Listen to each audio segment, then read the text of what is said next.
Hey, it's Steve Lauderdale for A Guy's Guide to a Good Life, episode 3, all about habits.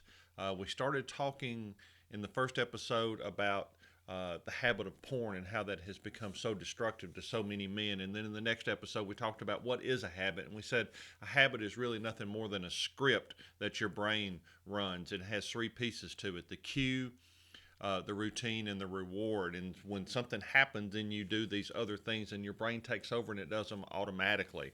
And so now we want to give an idea of what to do about that.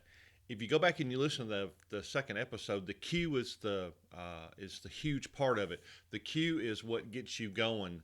The example that we're going to use is you're driving down by Krispy Kreme, and the hot now sign is, just that great, beautiful neon sign. That's the cue.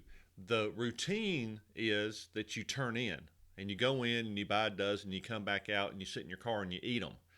Well, what we got to do is come up with a new reaction to that cue. We've got to change the script. So now, instead of when the cue happens, when you drive by and you see the hot now sign, instead of pulling in, look down at your belly, look down at your gut, and know that I don't need these donuts. Or for me, a lot of times I'll think about the 3 miles I ran that morning, and I think about how tired I was and how heavy my legs were and how much I hated it.